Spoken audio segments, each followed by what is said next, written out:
I just wanted to congratulate you on getting the award. Yeah, thank you so much. I had no idea. I was very excited when I got your email. I didn't know Beth at Laurel House or Tina at Laurel House put me up for it. So I was very excited. And I greatly appreciate it. I don't know if it's deserved, but I definitely appreciate the honor. Yeah, so I mean, I'm a huge sports fan. So that's actually kind of how I originally got involved with the Laurel House. It was right after college. I was about to start my full-time career. And then the Ray Rice incident occurred where, video surfaced of him abusing I believe it was his wife at the time. And the NFL handed down a 2-game suspension. And I couldn't believe how, lightly they were taking it. Basically he got 2 weeks off for, putting hands on his wife, which I just thought was ridiculous. Up until that point, I had never done anything with any sort of domestic violence agency or anything like that. And when this all occurred, Mike Sealski from the Philadelphia Inquirer wrote an article about it, and in his article he posted it on Twitter, and the Laurel House retweeted it, just kind of thanking him for bringing awareness to this issue and bringing to light how serious of an issue this was. Because fortunately at the time, there weren't that many incidents that were high profile like that. So that was kind of like the first one, and it seemed like the sports world really didn't know how to handle it. It seemed like they were taking it very lightly with just that slap on the wrist penalty.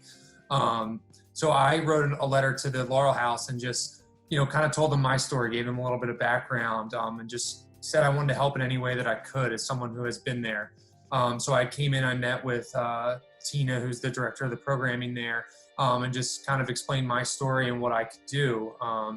So she got me involved in a few of the events, just kind of speaking out and telling my story. Unfortunately, domestic violence can take on many forms. A lot of people immediately go to, when they hear domestic violence, they immediately go to physical abuse.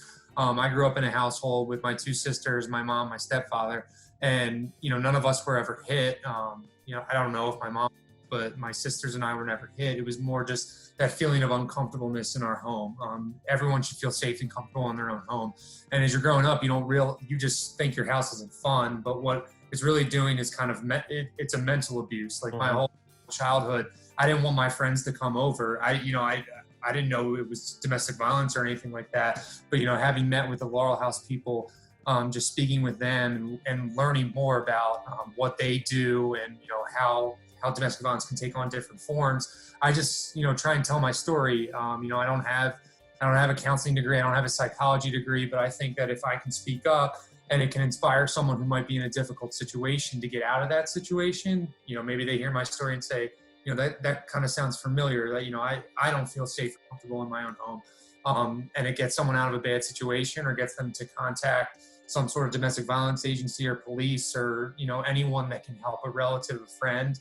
I think then it's all worth it. So that's kind of how I got involved. Like I said, I got involved because of a sports incident, getting back to your question. I actually worked for the Philadelphia Phillies in their finance department.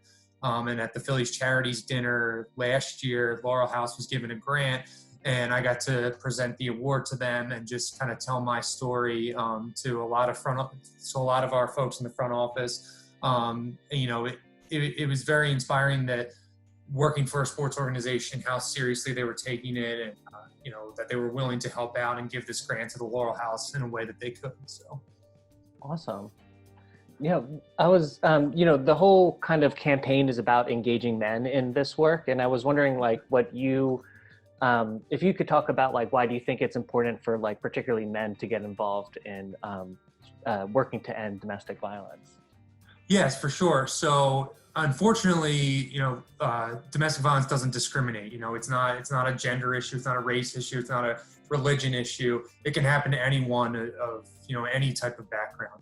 And I think for a long time, it was just thought of as a woman's issue. And it's not. And I think the important thing is to get men as involved as possible and have these conversations. So for example, I went to an all boys high school, and, being in that all male, almost like macho environment, I love my high school and they do a great job, and they, taught us to be men of character. But I think when you can engage kids at a younger age and talk to them about dating violence, domestic violence, and get them to be proactive in the fight against this, goes a long way. I think that when it's stereotyped as a woman's issue, it's just kind of ignored by men. But the more engagement you can get from men, I think, you'll see rewards from it. I think you can, reap a lot of benefits, and just making men aware of those certain types of domestic violence, like I mentioned, in terms of not just physical abuse, but maybe, things that they hear, or,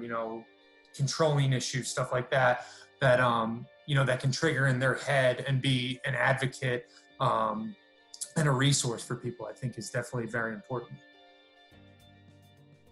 For sure. And the last thing that I wanted to kind of say is, or ask you just generally, is like, if you had, one thing to kind of say, or like one thing that you really want to kind of get across to folks, and particularly men, like what would that be?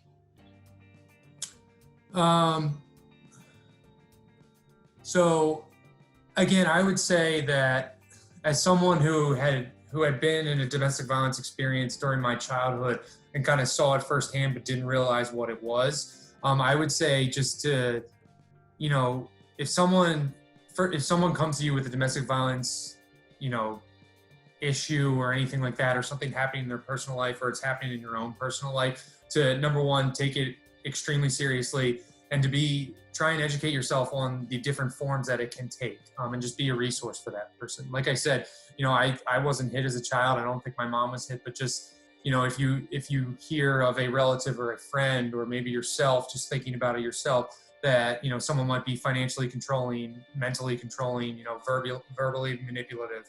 I think then if you can, identify those different triggers, then you can seek out help. I think one of the great things is that there's always a resource, whether it be a family, friend, different coalitions, the Laurel House, law enforcement, whatever you need. There are resources. And I think if people, and especially men, are engaged in that conversation, then that can help people exponentially. And, it doesn't take much to get yourself educated in that, or, just be able to listen to someone. And I think if it helps one person, then it's all worth it. Yeah, I really appreciate it. Yeah, absolutely. To talk to like do the interview and just everything. No, thank you. Again, I was not expecting this at all, and I was very excited about it.